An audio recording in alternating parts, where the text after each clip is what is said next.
شروع کرتے ہیں اللہ کے بابرکت نام سے جو بڑا مہربان اور نہایت رحم والا ہے۔ تمام تعریفیں میرے اللہ رب العزت کے لیے ہیں۔ السلام علیکم لسنرز، میں ہوں آپ لوگوں کی host Nosheen. Welcome to my channel خوفناک کہانیاں آفیشیل۔ میں امید کرتی ہوں آپ سب لوگ خیریت سے ہوں گے، جہاں ہوں گے خوش ہوں گے۔ آج آپ لوگوں کے لیے میں بہت دلچسپ خوفناک کہانیاں لائی ہوں جنہیں آپ لوگ بہت پسند کریں گے۔ سلسلہ شروع کرتے ہیں آج کی خوفناک کہانیوں کا۔ بڑھتے ہیں آج کی پہلی خوفناک کہانی کی طرف۔ یہ خوفناک کہانی میرے ایک لسنر نے کمنٹ باکس میں شیئر کی ہے، جو کہ فیصل آباد کے رہنے والے ہیں، لیکن انہوں نے کمنٹ باکس میں اپنا نیم شیئر نہیں کیا۔ وہ کہتے ہیں کہ آج آپ کے ساتھ اپنی بہن کی زندگی میں پیش آنے والی ایک بہت ہی زیادہ ڈراؤنی کہانی شیئر کرنا چاہتا ہوں۔ ایک وقت کی بات ہے، میری بہن جو تھی وہ یعنی میری دونوں بہنیں ایک قبرستان کے پاس سے گزر رہی تھیں۔ تو جو میری ایک بہن تھی وہ ماشاءاللہ دیکھنے میں بہت اچھی شکل و صورت کی تھی۔ وہ جب قبرستان میں سے گزر کر آئیں، جب وہ لوگ گھر آئیں، تو جو میری بہن تھی جو اچھی شکل و صورت کی تھی، اس کی کچھ طبیعت خراب ہونے لگ گئی۔ ہم لوگوں کو سمجھ میں نہیں آ رہا تھا کہ اس کی طبیعت کیوں ایک دم سے اتنی خراب ہو گئی ہے۔ دیکھتے ہی دیکھتے میری بہن کو دورہ پڑ گیا۔ ہم لوگ انجان تھے کہ اس کی حالت ایسی کیوں ہو رہی ہے۔ اس کا بے تحاشا حسین اور خوبصورت چہرہ جو تھا وہ بہت ہی زیادہ ڈراؤنا لگنے لگ گیا۔ اس کی آنکھیں بہت زیادہ عجیب ہو گئیں۔ ہم لوگ خوف زدہ ہو گئے کہ پتہ نہیں ہم لوگوں کی بہن کو کیا ہوا ہے۔ تو جب دوسری بہن سے پوچھا گیا کہ تم لوگ کہاں سے گزر کر آئے ہو، کس طرف سے آئے ہو، اس کا یہ کہنا تھا کہ ہم لوگ قبرستان میں سے گزر کر آئے ہیں۔ جیسے ہم لوگ قبرستان میں سے گزرے ہیں، اس کے بعد سے یہ خاموش ہو گئی اور ایسا محسوس ہونے لگ گیا تھا کہ پتہ نہیں اس کو ایک دم سے کیا ہو گیا ہے۔ اب یہ چیز بہت ہی زیادہ دل دہلا دینے والی تھی۔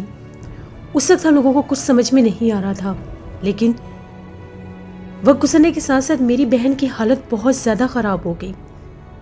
اس کو دورے پڑتے تھے اور اس کی حالت اور شکل بہت زیادہ جامنی ہو جاتی تھی۔ ایک دن کی بات ہے، میرے والدین جو تھے وہ گھر سے باہر تھے، تو میں جیسے اپنے گھر میں داخل ہوا، گھر میں میری اس بہن کے سوا کوئی نہیں تھا۔ تو جب میں گھر میں داخل ہو رہا تھا تو میں ساتھ مالٹا کھا رہا تھا۔ تو جیسے میں مالٹا کھاتا ہوا گھر میں داخل ہوا تو میں نے سوچا میں اپنے ہاتھ دھو لوں۔ جیسے میں اپنے ہاتھ دھونے کے لیے واش روم کی طرف گیا تو میری بہن نے مجھے آواز دے کر کہا، میری بات سنو، میرے پاس آؤ، میں تمہیں کچھ بھی نہیں کہوں گی۔ میری بہن کی آواز بہت بدلی تھی۔ جب میں نے اس کی طرف دیکھا میرے رونگٹے کھڑے ہو گئے۔ میری بہن کی میری طرف کمر تھی، لیکن اس کی پوری گردن مڑ کر پیچھے کی طرف آئی ہوئی تھی۔ یہ منظر اتنا دل دہلا دینے والا تھا کہ وہاں پر میرا رکنا ناممکن تھا۔ میں نے وہاں سے بھاگنے کی کوشش کی کہ میں دروازے کی طرف جا سکوں۔ میری بہن بہت زیادہ خوفناک آواز میں ہنسنے لگی۔ اس نے اٹھ کر دیوار کو اتنی زور سے ہلایا، پوری دیوار کو وہ یوں ہلا رہی تھی جیسے وہ دیوار ابھی ٹوٹ کر زمین پر گر جائے گی۔ اس میں حد سے زیادہ طاقت آ چکی تھی۔ میں نے دروازہ کھولا، میں باہر بھاگتا ہوا آیا تو گھر سے اس کی بھیانک کہکے سنائی دے رہے تھے۔ میرے والدین جس طرف تھے میں وہاں پر بھاگتا گیا اور ان لوگوں کو جا کر میں نے یہ بات بتائی۔ اس طرح سے اس کی گردن پیچھے کی طرف مڑ گئی تھی اور مجھے ایسے لگ رہا تھا جیسے وہ مجھے نقصان پہنچا دے گی۔ اب جو تھے میرے ابو جو تھے وہ بہت زیادہ ڈرے ہوئے تھے۔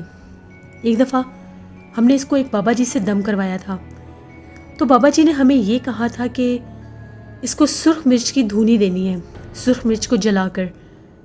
تو جب سرخ مرچ کی دھونی جلا کر اس کو دیتے تھے تو میری بہن کا چہرہ بہت زیادہ خوفناک ہو جاتا تھا۔ اس کی جو آنکھیں ہوتی تھیں وہ اس حد تک خوفزدہ اور اس حد تک ڈراؤنی ہو جاتی تھیں کہ ان میں دیکھا نہیں جا سکتا تھا۔ اس کے بعد اس دھونی سے بھی کوئی آرام نہیں آیا۔ اس کو اسی طرح سے دورے پڑنے لگ گئے۔ ہم لوگوں کو بہت افسوس ہوتا تھا۔ ہم لوگوں کی اتنی خوبصورت بہن تھی اور اس کے ساتھ یہ کیا معاملات ہونے لگ گئے۔ خیر جب یہ واقعات حد سے زیادہ بڑھنے لگ گئے، اب تو کوئی دن ایسا گزرتا نہیں تھا جس سے اس کو دورہ نہیں پڑتا تھا۔ جس وقت اس کی حالت غیر نہیں ہوتی تھی۔ ہم لوگوں کو ان بابا جی نے بتایا تھا جن سے ہم نے دم کروایا تھا، اور انہوں نے یہ کہا تھا کہ اس کے اوپر سرخ مرچوں کی دھنی دو۔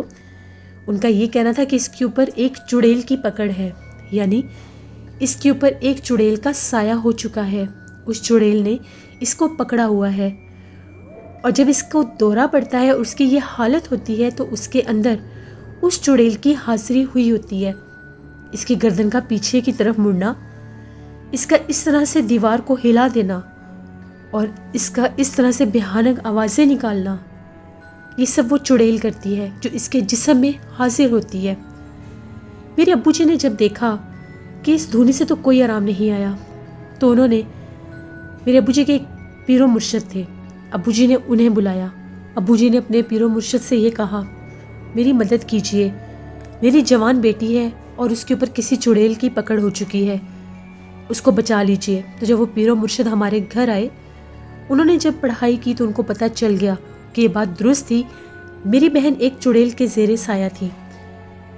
انہوں نے یہ کہا کہ 7 دن کا عمل ہوگا، 7 دن مجھے اس کے اوپر حصار کرنا ہوگا، 7 دن کے عمل کے بعد ہی پتہ چلے گا کہ وہ مخلوق اس کے ساتھ کیا کرتی ہے۔ جب وہ جو پیر و مرشد تھے انہوں نے اپنا عمل شروع کیا، وہ حصار میں تھے، میری بہن عجیب و غریب حرکتیں کر رہی تھی، جیسے اس نے ان کی طرف بھی کمر کی، اس کی پوری گردن مڑ کر پیچھے کی طرف آ گئی۔ بالکل وہی منظر تھا جو میں نے دیکھا تھا۔ جب انہوں نے مزید پڑھائی شروع کرنے کی تو میری جو بہن تھی وہ چارپائی کے اوپر لیٹ گئی، اور دیکھتے ہی دیکھتے وہ چارپائی کے اوپر سے اٹھنے لگ گئی، یعنی ہوا میں جس طرح سے اس کا وجود ہے اور چارپائی نیچے ہے۔ یہ منظر دیکھ کر میری چیخیں نکل گئیں۔ تو پیر صاحب نے یہ کہا کہ آپ سب لوگ اندر چلے جائیں، یہاں پر کوئی بھی اس کے پاس نہ رکے۔ وہ باہر صحن میں وہ عمل کر رہے تھے۔ ہم لوگوں کا جو گھر تھا اس کمرے میں کھڑکی بھی تھی، تو میں اس کھڑکی میں سے دیکھ رہا تھا۔ جیسے ہی پیر صاحب نے اس کی پڑھائی شروع کی، اس کے اندر اس مخلوق کی حاضری ہوئی، تو پیر صاحب نے پوچھا کہ تم کون ہو اور اس بچی کو کیوں تنگ کر رہی ہو؟ تو باقاعدہ ایک عجیب و غریب اجنبی سی آواز اور بہت ڈراؤنی آواز تھی وہ۔ اس نے یہ کہا کہ میں قبرستان کی رہنے والی ایک چڑیل ہوں، جس جگہ سے یہ گزر رہی تھی اس وقت میں وہاں پر موجود تھی، مجھے یہ بہت زیادہ پسند آ گئی، اس لیے میں نے اس کو پکڑ لیا، اسی لیے میں اس کے جسم میں موجود ہوتی ہوں، میری حاضری ہوتی ہے اس پر، میں اس کو نہیں چھوڑوں گی۔ جو پیر و مرشد تھے انہوں نے یہ کہا کہ اس کو چھوڑ دو ورنہ میں تمہیں جلا کر راکھ کر دوں گا، لیکن وہ بھیانک آوازیں نکالنے لگی اور اس نے میری بہن کو، وہ جو ہوا میں اس کا وجود تھا، بہت زور سے چارپائی کے اوپر گرا دیا۔ پیر صاحب نے جلدی سے ہم سب کو بلایا اور یہ کہا کہ اس کو فوراً سے چارپائی کے اوپر باندھ دو۔ جیسے ہی ہم لوگ اپنی بہن کو چارپائی کے اوپر باندھنے لگے تو اس کو چارپائی سمیت، وہ جو چارپائی تھی ایک جھٹکے سے ہوا میں اڑنے لگی۔ بڑی مشکل کے ساتھ وہ جو پیر صاحب تھے انہوں نے پڑھائی کی، ہم لوگوں نے اس چارپائی کو کنٹرول کیا، نیچے اتارا۔ میری بہن کو بہت زور سے جھٹکا لگا اور وہ بے ہوش ہو گئی۔ جو پیر صاحب تھے انہوں نے یہ کہا کہ 7ویں دن میں اس چڑیل کو جلا کر راکھ کر دوں گا۔ وہ ہر روز حصار کرتے تھے، ہر روز پڑھائی کرتے تھے، ہر روز میری بہن کی حالت بد سے بدتر ہوتی تھی۔ 7ویں دن انہوں نے اس چڑیل کو جلا کر راکھ کر دیا کیونکہ وہ میری بہن کو چھوڑ نہیں رہی تھی۔ اس کے بعد وہ جو پیر صاحب تھے انہوں نے میری بہن کے لیے ایک تعویذ دیا اور پانی دم کر کے دیا اور یہ کہا کہ پورا 1 مہینہ اس کی بہت حفاظت کرنی ہوگی، پورا 1 مہینہ آپ لوگوں نے اس کو تھوڑی دیر کے لیے بھی اکیلے نہیں چھوڑنا، چاہے آپ کو اس سے جتنا بھی خوف آئے۔ ہم لوگوں کو اس سے بہت ڈر لگتا تھا کیونکہ ہم لوگوں نے اس کا وہ روپ دیکھا تھا جو رونگٹے کھڑے کر دیتا تھا۔ ہم لوگوں نے اپنی بہن کی بہت حفاظت کی، اس سے ڈرنے کے باوجود اس کے ساتھ رہتے تھے۔ وہ 1 مہینہ تعویذ اس کے گلے میں رہا، پانی بھی پیتی رہی۔ اس 1 مہینے میں اس کے اوپر کسی مخلوق کی حاضری نہیں ہوئی، اس چڑیل کی حاضری دوبارہ نہیں ہوئی، لیکن اس 1 مہینے میں ہم لوگوں کے گھر کے آس پاس سے انتہائی ڈراؤنی آوازیں سنائی دیتی تھیں۔ وہ ڈراؤنی آوازیں کس کی ہوتی تھیں ہم لوگ نہیں جانتے، لیکن وہ ڈراؤنی آوازیں جو تھیں وہ دل دہلا دینے والی ہوتی تھیں۔ ہم لوگوں کو ان آوازوں سے بے تحاشا خوف آتا تھا۔ اللہ کا شکر ہے وقت گزرنے کے ساتھ ساتھ میری بہن ٹھیک ہونے لگ گئی، اور ایک ماہ کے بعد پیر صاحب دوبارہ آئے۔ انہوں نے دوبارہ سے پڑھائی کی، وہی حصار کیا۔ انہوں نے چیک کیا، اس چڑیل کی حاضری نہیں ہوئی، مطلب وہ جل کر بھسم ہو چکی تھی۔ دوبارہ اس سے، اس کے خاندان سے، اس کے قبیلے سے کسی اور مخلوق نے میری بہن پر حملہ کرنے کی کوشش نہیں کی۔ پھر وہ گزرنے کے ساتھ ساتھ وہ آوازیں آنا بھی بند ہو گئیں۔ میری بہن اپنی زندگی میں نارمل ہو گئی۔ الحمدللہ میری بہن کی شادی ہو چکی ہے، اس کے 4 بچے بھی ہیں، اور وہ اپنی زندگی میں بالکل خوش ہے۔ لیکن جو وقت ہم لوگوں نے دیکھا ہے جب وہ اس چڑیل کی پکڑ میں تھی، اس چڑیل کی آسیب میں تھی، وہ وقت ہم کبھی بھی نہیں بھلا سکتے۔ وہ بہت خوفناک منظر تھے، وہ بہت خوفناک دن تھے، لیکن اللہ کا شکر ہے کہ بغیر کسی نقصان کے میری بہن اپنی زندگی کی طرف واپس لوٹ آئی۔ یہ ایک سٹوری تھی جو میرے ایک لسنر نے کومنٹ باکس میں شیئر کی۔ بہت شکریہ آپ کا۔ بڑھتے ہیں ایک اور خوفناک کہانی کی طرف۔ یہ خوفناک کہانی وقاص احمد شیئر کر رہے ہیں مانچسٹر سے۔ وقاص کہتے ہیں کہ آج آپ کے ساتھ عبدالہادی صاحب کی زندگی میں پیش آنے والی ایک کہانی شیئر کرنا چاہتا ہوں۔ عبدالہادی صاحب جن کا تعلق انڈیا سے تھا، وہ کہتے ہیں کہ میں نے درس و تدریس کی تعلیم حاصل کی اور میں باقاعدہ ایک عالم بنا۔ عالم بننے کے بعد میرے جو استاد صاحب تھے، انہوں نے مجھے یہ کہا کہ فلاں فلاں آبادی میں ایک گاؤں ہے، کافی دور دراز آبادی ہے، وہاں پر ان لوگوں نے ایک مدرسہ شروع کیا ہے، وہاں پر آپ کو جانا ہوگا اور اپنی دینی تعلیمات وہاں پر دینی ہوں گی۔ میں نے ان سے کہا کہ جی ٹھیک ہے، میں وہاں پر چلا جاؤں گا۔ مجھے اس جگہ کا جب ایڈریس وغیرہ مل گیا تو میں وہاں پر جب گیا، اس آبادی کا، اس علاقے کا ایک چھوٹا سا گاؤں، جب میں وہاں پر پہنچا تو وہاں کے حالات دیکھ کر میں بہت زیادہ حیران ہوا۔ وہاں پر لوگوں کی آمد و رفت بالکل بھی نہیں تھی، گھر تھے، آبادی تھی، گاؤں تھا، لیکن لوگوں کی چہل پہل، رونق والی جگہ نہیں تھی۔ وہ میں نے اس مدرسے کو بھی دیکھا جہاں پر مجھے رہنا تھا۔ وہ مدرسہ بھی جو تھا وہاں پر بھی بہت کم لوگوں کی آمد و رفت تھی۔ کہا یہ جا سکتا ہے کہ وہاں پر صرف وہی بچے آتے تھے جن کو تعلیم دینی ہوتی تھی۔ خیر میں نے وہاں پر اپنی خدمات شروع کر دی، میں نے وہاں پر بچوں کو پڑھانا شروع کر دیا، باقاعدہ اس مدرسے کا آغاز ہو گیا۔ کچھ عرصے کے بعد وہاں پر علاقے کی ایک بااثر شخصیت آئی اور انہوں نے مجھے یہ کہا کہ آپ سے گزارش ہے کہ جس جگہ پر آپ کا گھر ہے اس کے پاس ہی ایک اور گھر ہے، وہ لوگ بہت ہی زیادہ مجبور لوگ ہیں، اس گھر میں 2 معذور بچے ہیں جو اس مدرسے تک نہیں آ سکتے، آپ کی بڑی مہربانی ہوگی اگر آپ ان کو جا کر وہاں پر ان کو دینی تعلیم دیں، ان کے گھر جا کر اس کو ٹیوشن پڑھا دیں۔ میں نے کہا کہ جی میں ضرور چلا جاؤں گا۔ اگلے دن جب میں اس گھر میں گیا، اس گھر کے حالات دیکھ کر مجھے بہت افسوس ہوا۔ 2 معذور بچے جو اپنی ایک بوڑھی نانی کے ساتھ رہتے تھے، ان بچوں کے والدین کی وفات ہو چکی تھی، بوڑھی نانی ہی ان بچوں کی کفالت کرتی تھی۔ بہت ہی زیادہ غریب گھرانہ تھا۔ میں نے بچوں کو پڑھانا شروع کیا اور ان کی نانی اماں سے یہ کہا کہ مجھ سے جتنا ہو سکا میں آپ لوگوں کی خدمت کروں گا، مجھے ہدیے میں کچھ بھی نہیں چاہیے، یہ بچے قرآن پاک کی تعلیم حاصل کر لیں، اس سے بڑھ کر خوشی کی اور کوئی بات نہیں ہے۔ ایک دفعہ کی بات ہے، ان بچوں کو پڑھانے کے لیے مجھے جانا تھا، کافی زیادہ مجھے دیر ہو گئی، یہاں تک کہ مغرب ہو گئی۔ مغرب کے بعد جب میں واپس آ رہا تھا، میں ایک راستے سے گزر رہا تھا، وہاں پر کچا مٹی کا ایک گودام تھا، وہاں سے گزرتے گزرتے مجھے اس ویران سے، کچے سے گھر سے کسی کے رونے کی آوازیں آنے لگیں۔ بظاہر دیکھنے میں وہ ایک گودام لگ رہا تھا اور وہ رونے کی آوازیں کسی خاتون کی تھیں۔ جب میں نے وہ آوازیں سنی، میں نے یہاں وہاں دیکھا تو وہ آوازیں اسی گھر سے آ رہی تھیں، اس کچے مٹی کے مکان سے۔ مجھے یہ لگا کہ مجھے دیکھنا چاہیے، یہاں پر کوئی اذیت میں، کوئی تکلیف میں ہے۔ میں اس گھر کے پاس گیا، میں نے وہاں پر دستک دی، اجازت دی، لیکن کوئی جواب نہیں آیا۔ ہاتھ لگانے پر پتہ چلا کہ وہ دروازہ کھلا تھا۔ میں نے اجازت طلب کی اور جھانک کر اندر دیکھنا چاہا۔ مٹی کا وہ کچا گھر بالکل خالی تھا، وہاں پر کسی زندگی کا، کسی انسان کا وجود نہیں تھا، نہ بندہ نہ بندے کی ذات۔ پھر وہ رونے کی آوازیں کس کی تھیں؟ جب میں اس گھر میں داخل ہوا تو وہ رونے کی آوازیں تھم گئیں۔ میں بنا وقت ضائع کیے وہاں سے باہر نکلا اور واپس اپنے گھر کی طرف جانے لگا۔